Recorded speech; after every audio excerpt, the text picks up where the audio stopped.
एक है भ्रष्टाचार,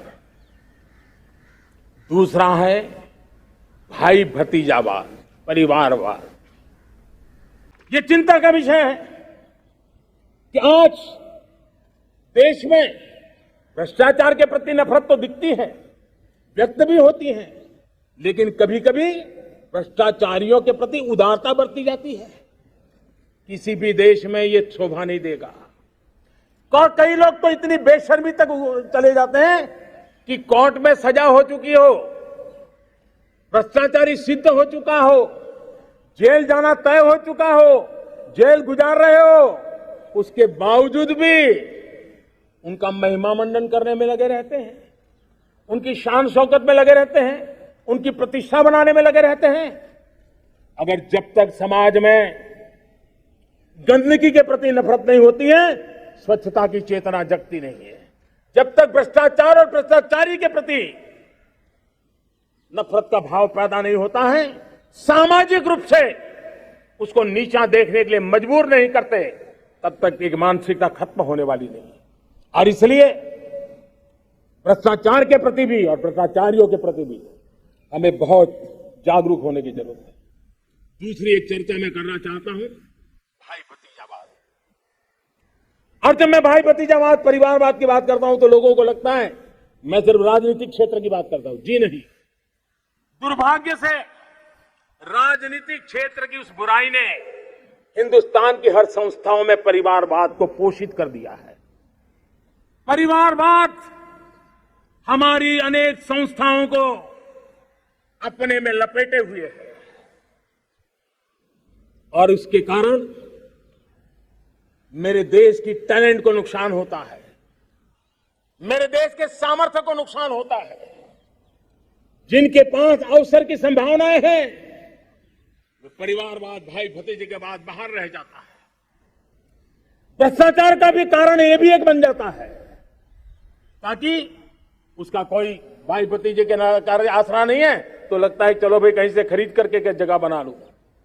इस परिवारवाद से, भाई भतीजावाद से हमें हर संस्थाओं में एक नफरत पैदा करनी पड़ी होगी, जागरूकता पैदा करनी होगी, तब हम हमारी संस्थाओं को बचा पाएंगे। संस्थाओं के उज्जवल भविष्य के लिए बहुत आवश्यक है।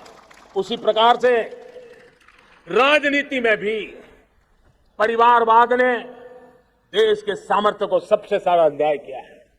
परिवारवादी राजनीति परिवार की भलाई के लिए होती है, उसको देश की भलाई से कोई लेना देना नहीं होता है।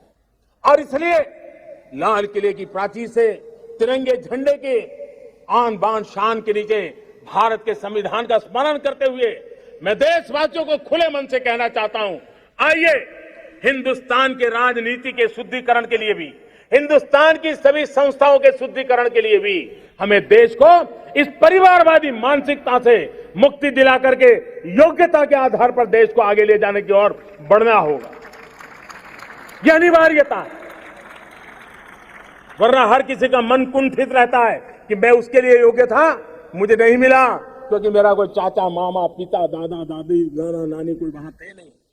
ये मनस्थिति किसी भी देश के लिए अच्छी नहीं। मेरे देश के नौजवानों, मैं आपके उज्जवल भविष्य के लिए, आपके सपनों के लिए, मैं भाई भतीजावाद के खिलाफ लड़ाई में आपका साथ चाहता हूं।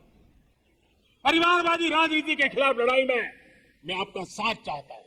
ये संवैधानिक जिम्मेवारी मानता हूं मैं, ये लोकतंत्र की जिम्मेवारी मानता हूं मैं, ये लाल किले के प्राचीर से कही गई बात की ताकत मैं मानता हूं। और इसलिए मैं आज आपका अवसर चाहता हूं। हमने देखा पिछले दिनों खेलों में, ऐसा तो नहीं है कि देश के पास पहले प्रतिभाएं नहीं रही होंगी, ऐसा तो नहीं है कि खेलकूद की दुनिया में हिंदुस्तान के नौजवान, हमारे बेटे बेटियां कुछ कर नहीं सकते, लेकिन सिलेक्शन भाई भतीजेवाद की चैनल से गुजरते थे और उसके कारण वो खेल के मैदान तक, उस देश तक तो पहुंच जाते थे।